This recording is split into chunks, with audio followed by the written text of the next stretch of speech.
Welcome class 11. Today's topic is prospectus.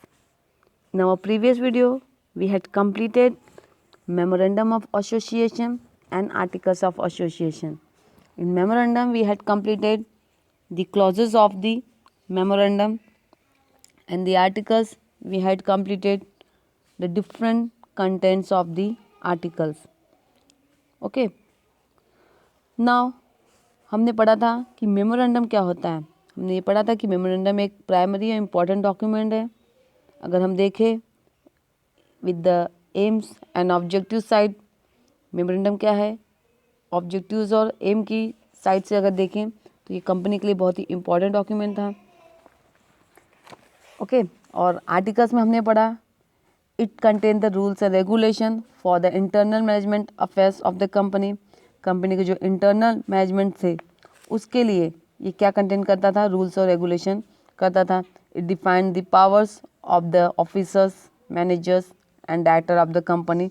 उनके regard में rules और रेगुलेशन थे, कंडीशन थी आर्टिकल्स ऑफ एसोसिएशन में. ओके. देयर आफ्टर ये हमारा थर्ड डॉक्यूमेंट्स है जो बहुत ही इम्पॉर्टेंट है, प्रॉस्पेक्टस की जो कंपनी इशू करती है when company need finance. So at that time when company need a finance, so company क्या करती है, company issues prospectus before issuing their share into the public. Okay, so what has it done? See guys, when the public companies collected capital by issuing shares to the public has to issue a document called prospectus. Okay, when company, which company, public company, because private company cannot offer to the public to purchase their shares और securities. Means जो private company है उनको right नहीं होते कि वो public को invite नहीं कर सकती अपने शेयर्स परचेस करने के लिए. Okay. They can share their share by the privately. Okay. But अगर पब्लिक कंपनी है, if public company want to collect capital, okay, by issuing the shares to the public, अगर पब्लिक को में इसको अपने शेयर्स इशू करने हैं और इस शेयर को इशू करके अगर कंपनी फंड फाइनेंस कलेक्ट करना चाहती है, रेज करना चाहती है, then the public has to issue a document before issuing the shares. It is called a prospectus. It contain the all information related to the company. What are the projects of the company, means company के future project क्या हैं. Okay, what are the rules, regulation, what are the price, face value, amount of shares. Okay, जितना company issue कर रही है, this all thing included in the prospectus. The prospectus is a document which contain information about various aspect about the company and invites the investors to buy the securities offered by the company. The prospectus is a document which contains the all information about various aspects about the company and it invites the investors. जो भी investors हैं, means जो company के में पैसे invest करना चाहते हैं, जो इंटरेस्टेड है कंपनी को अपने पैसे देने के लिए, उनके शेयर्स या फिर उनकी सिक्योरिटीज परचेज करने के लिए. सो कंपनी उन्हें एक तरह का डॉक्यूमेंट उनके लिए मार्केट में, पब्लिक में इशू करती है, जिससे वो इन्वेस्टर्स उससे अट्रैक्ट होते हैं उस प्रॉस्पेक्टस से, कंपनी के उस डॉक्यूमेंट से. And then the investor decide to invest their money into the company. So they invest their money into the company by buying the securities of the company which is offered by the company, जो company offer की रहती है. Okay. अब ऐसा नहीं है कि prospectus only shares के लिए इशू किया जाता है. नो, प्रॉस्पेक्टस डिबेंचर्स के लिए भी इशू किए जाते हैं, बॉन्ड्स के लिए भी इशू किए जाते हैं. ओके. तो ये हम आगे देखेंगे different types of the prospectus, means कौन से प्रॉस्पेक्टस कहाँ के लिए, किस चीज़ के लिए और कैसे होते हैं, उनका क्या यूज़ होता है. ओके.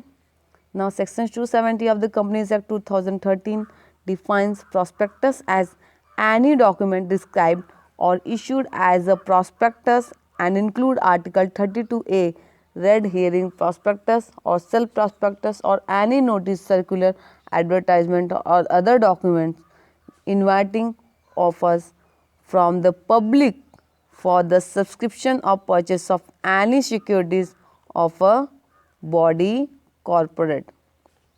Okay. Prospectus क्या है? It is a document which is described or issued as a prospectus. ऐसा डॉक्यूमेंट जिसके जो एज अ प्रॉस्पेक्टस क्या किया गया है, इशूड किया गया है मार्केट में. And it include the red hearing prospectus, self prospectus और एनी नोटिस या फिर कोई भी ऑफर लेटर बोल सकते हैं या फिर कोई भी letter of offer, advertisement about the company, किसी भी कंपनी के लिए एडवर्टाइजमेंट, कोई सर्कुलर, कोई नोटिस अबाउट द कंपनी, किसी भी ऑर्गेनाइजेशन के लिए, या फिर कोई भी ऐसा डॉक्यूमेंट जो पब्लिक को इनवाइट करता है ऑफर्स के लिए. क्या, किसके लिए, कौन से ऑफर के लिए? For the subscription of any securities of a company. मतलब कंपनी के किसी भी सिक्योरिटी के सब्सक्रिप्शन के लिए इनवाइट करता है, ऐसा इस तरह का कोई डॉक्यूमेंट ऑफर करता है, that document is known as the prospectus. Guys, it is a kind of invitation to public. ये पब्लिक के लिए क्या है? एक तरह का इन्विटेशन है to buy the share of a company. मतलब आओ और कंपनी के शेयर परचेस करो. ये इस तरह का एक डॉक्यूमेंट होता है जिसको कंपनी का ऐसा डॉक्यूमेंट होता है कि पब्लिक क्या करती है, उसे पढ़ती है. व्हेन पब्लिक, उनको ऐसा लगता है जब कंपनी से पब्लिक इंटरेस्टेड होती है, अट्रैक्ट होती है, ओके, जब इम्प्रेस्ड होती है, तब पब्लिक क्या करेगी? अपने फंड को कंपनी में इन्वेस्ट करती है. प्रॉस्पेक्टस ये कौन इशू करता है? It is issued by the public company. Okay, it contains the true and factual information of a company. ये क्या कंटेन करता है? ट्रू मतलब फैक्ट, जो सच्ची और फैक्चुअल इंफॉर्मेशन कंपनी का कंटेन करता है. अगर किसी कंपनी ने कोई भी फेक इंफॉर्मेशन कंटेन किया है, कोई भी फेक या फिर कोई भी इनवैलिड इंफॉर्मेशन कंटेन किया है प्रॉस्पेक्टस में, so that company will be punishable. वो कंपनी क्या होगी? पनिशेबल होगी और कंपनी हैव टू पे the penalty. Okay, so the prospectus must contain true and factual disclosure as investor decide to invest based on the information given into the prospectus. इस तरह का ऐसा डॉक्यूमेंट है which contain the true and fact information about the company. Through this, investor decide to invest based on the information given in the prospectus. Means जो भी information दी गई है prospectus में, उसके बेस पे इन्वेस्टर्स क्या करेंगे? वो डिसाइड करेंगे कि they want to invest their fund और नॉट. उन्हें अपने फंड दे शुड इन्वेस्ट और नॉट. उनको अपने फंड इन्वेस्ट करने हैं कंपनी में या नहीं करने हैं. Now guys, you can see downside they has given the types of the prospectus which is issued by a company. The first one is the abridged prospectus, second one is the self prospectus, third one is the red herring prospectus, fourth one is the letter of offer, and fifth one is the offer letter. Okay, the first one is the abridged prospectus. अभी average prospectus क्या होते हैं? Guys, it contain the main content of the prospectus. It contains the main content, मतलब main topic contain करता है ये prospectus. But average prospectus क्या है? ये होता है brief में, मतलब short में. It is attached with the application form issued by a company. It is attached with the, brief में होएगा, इसके जो भी information होगा brief में होंगे, थोड़ा हमें long लिखने पड़ेंगे. It is attached with the application form issued by the company. Means when company want to issue the share, before that company have to issue prospectus into the public. Before that, first company have to take the approval from the ROC and SEBI. SEBI से क्या करना पड़ेगा? Approval लेना पड़ेगा. And after that the company have to issue the prospectus, and with the prospectus the company have to attach the application form. एक application form भी attach करना पड़ेगा इस प्रॉस्पेक्टस में. तो ये जो प्रॉस्पेक्टस होता है किसके साथ इशू किया जाएगा? It is issued with the application form by the company. When company want to offer their securities, जब कंपनी अपनी सिक्योरिटीज़ को पब्लिक में ऑफर करना चाहती है, अपनी सिक्योरिटी को सेल करना चाहती है, वो चाहती है फंड कलेक्ट करना from the investors of the, जो भी इन्वेस्टर्स हैं कंपनी के, उनसे इन्वेस्टर से फंड कलेक्ट करना चाहती है, उस समय कंपनी क्या करेगी, अपनी सिक्योरिटीज़ को ऑफर करेगी। And for that company have to issue the application form, तो उस एप्लीकेशन फॉर्म के साथ कंपनी क्या करेगी, अपनी कंपनी के प्रॉस्पेक्टस को अटैच करेंगी। And that prospectus is known as the average prospectus. It is issued only in the case of public offer made by a company, जब कंपनी पब्लिक ऑफर करती है तभी ये एवरेज प्रॉस्पेक्टस इश्यू किया जाता है। Okay, now next one is the self prospectus.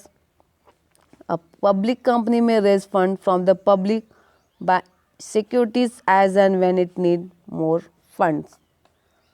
For every such issue, fresh prospectus is to be issued. Means company को जब ज़्यादा फंड की ज़रूरत पड़ती है, बार बार कंपनी को फंड की ज़रूरत पड़ती है, तो कंपनी को क्या करना पड़ेगा, कंपनी को बार बार every time company have to prepare the prospectus for the securities. Company को पब्लिक में प्रॉस्पेक्टस इशू करने के लिए उसे बार बार प्रॉस्पेक्टस फ्रेम करने पड़ेंगे। Thereafter company have to get approval from the SEBI, ROC, stock exchange. Okay, so उसके लिए कंपनी को बहुत एफर्ट करने पड़ेंगे if the company want the more fund. Okay, so for that अब कंपनी को वो सारी कोशिशें, सारे एफर्ट्स न करने पड़े, फॉर दैट द कंपनी क्या करती है, एक ऐसा प्रॉस्पेक्टस इशू करती है that is known as the shelf prospectus. Means every time company have to issue the fresh prospectus. So उस फ्रेश प्रॉस्पेक्टस को कंपनी को ना इशू करना पड़े, उसके लिए कंपनी क्या करती है, एक सेल्फ प्रॉस्पेक्टस इशू करती है।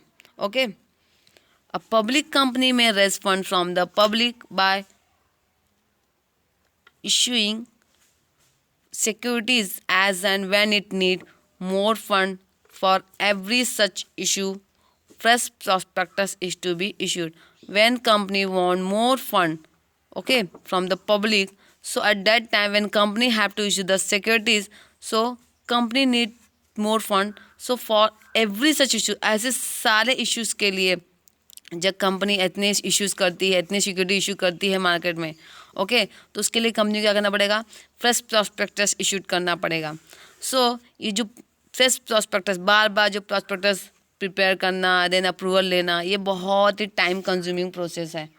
Okay, so for that the company have to process of preparing and registering the prospectus is very time consuming. जो भी प्रोसेस है प्रॉस्पेक्टस बनाने का, उसको रजिस्टर करवाने का, अप्रूवल लेने का, ये बहुत ही टाइम कंज्यूमिंग प्रोसेस होता है। सो ये सब न करके कंपनी ने क्या किया, इसके लिए क्या करें, कंपनी ने एक सिंपल सा प्रॉस्पेक्टस बनाया जो सेल्फ प्रॉस्पेक्टस होता है, जिसकी वजह से क्या होगा, कंपनी को बार बार फ्रेश प्रॉस्पेक्टस इशू करने की ज़रूरत नहीं होगी, बार बार कंपनी को फ्रेश प्रॉस्पेक्टस नहीं फॉर्म करने पड़ेंगे। So the process of preparing and registering a prospectus is very time consuming. Thus instead of preparing fresh prospectus, मतलब fresh prospectus को prepare करने की जगह पे कंपनी क्या करेगी, the company can prepare a self prospectus and the self prospectus can be issued for all issued made by the company. अभी company क्या करेगी, जो फ्रेश प्रॉस्पेक्टस है उसको न करना पड़े, उसकी जगह पे एक सेल्फ प्रॉस्पेक्टस इशू करेगी, और वो सेल्फ प्रॉस्पेक्टस कंपनी यूज़ कर सकती है सारे इश्यूज़ में। मतलब कंपनी जितने भी इशू करेगी एक साल तक, कितने, एक साल के अंदर तक कंपनी जितने भी इशू करेगी, जितने भी शेयर सिक्योरिटीज इशू करेगी कंपनी, वही प्रॉस्पेक्टस चलता रहेगा। मीन्स उस एक सेल्फ प्रॉस्पेक्टस के अंडर कंपनी एक साल तक बहुत सारे सिक्योरिटीज़ को इशू कर सकती है। So that has only written the self prospectus can be issued for all issued made by the company up to 1 year. एक साल तक कंपनी जितने भी इश्यूज करेगी वो सब उस सेल्फ प्रॉस्पेक्टस के थ्रू इशू हो सकते हैं। कब तक, up to 1 year from the date of first offering of securities under that prospectus. Means कि कंपनी ने जब सेल्फ प्रॉस्पेक्टस इशू किए मार्केट में, ओके, तब उस डेट से लेके पूरे 1 ईयर तक, अप टू द 1 ईयर तक कंपनी जितने भी इश्यूज करेगी, मतलब कंपनी के थ्रू जो भी इश्यूज होंगे made by the company up to the 1 year, the company उस प्रॉस्पेक्टस के थ्रू कोई भी इश्यूज कर सकती है। कंपनी को नया किसी फ्रेश प्रॉस्पेक्टस को फ्रेम और इशू करने की ज़रूरत नहीं होगी। यही है self prospectus. However, an information memorandum is to file with ROC every time a subsequent offer of the securities is made during the validity period of 1 year of the self prospectus. इसकी जगह पे अब company को कोई भी fresh prospectus approve करने की जरूरत नहीं होगी। ROC में उनको कोई भी अप्रूवल नहीं लेना होगा, कोई भी रजिस्ट्रेशन नहीं करवाना होगा। But at the place of the fresh self prospectus the company have to file a kind of the information memorandum. वो ROC में फाइल करना पड़ेगा एवरी टाइम जब जब कंपनी सिक्योरिटीज ऑफर करेगी बाय दी सेल्फ प्रॉस्पेक्टस उस 1 year के अंदर, तब तक कंपनी को क्या करना पड़ेगा, एक तरह का information memorandum the company have to file. Company का करना पड़ेगा एक information memorandum the company have to file in the ROC। और कब, every time a subsequent offer of security, मतलब जब जब कंपनी ऑफर करेगी सिक्योरिटी तब तक हर समय कंपनी का करना पड़ेगा एक इंफॉर्मेशन मेमोरेंडम फाइल करना पड़ेगा इन दी ROC ऑफर। और जब कंपनी इंफॉर्मेशन मेमोरेंडम फाइल करेगी ROC में एवरी टाइम, तो ये जो सिक्योरिटीज होगी, जो भी ऑफर करेगी security, is made during the validity period of 1 year of the shelf prospectus, मतलब सेल्फ प्रॉस्पेक्टस का जो भी वैलिडिटी होगा 1 साल का, उसी बीच में कंपनी को क्या करना पड़ेगा, सिक्योरिटीज इशू करना पड़ेगा। बस उसकी वैलिडिटी कितनी रहेगी, 1 साल तक की रहेगी। Okay, the information memorandum contain latest material facts such as any new charges created on assets of the company, changes in the financial position from that of the succeeding offers etc. Yes, अभी जो information memorandum है ये क्या contain करेगा, ये contain करेगा कि जो भी लेटेस्ट मटेरियल इशू हो रहे हैं या फिर जो भी लेटेस्ट फैक्ट हैं related to the assets of the company, मतलब जो भी related to the any new charges created on the asset of the company, मतलब कंपनी ने क्या किया, कोई भी दूसरी सिक्योरिटीज इशू किया। अब उस सिक्योरिटी के बारे में इंफॉर्मेशन, उस सिक्योरिटीज़ के लिए, उस सिक्योरिटीज़ कंपनी के असेट्स पे कितना नया चार्ज करती है, उसमें क्या चेंजेस हुए हैं, क्या फाइनेंशियल पोजीशन है, जो भी चेंजेस हुए हैं, लेटेस्ट चेंजेस जो हुए हैं, this all thing included in the information memorandum. You can see there has given below the charges means what? The charges is an interest or lien created on the assets of the company. मतलब जो भी charge किए गए हैं company की assets के ऊपर, okay, when it is uses them as security to borrow money, जब कंपनी उसको यूज़ करती है फंड बोरो करने के लिए, that means the charges. Okay, now guys, third is the red herring prospectus. This we will learn in next lecture. आज के लिए इतना ही, गुड बाय।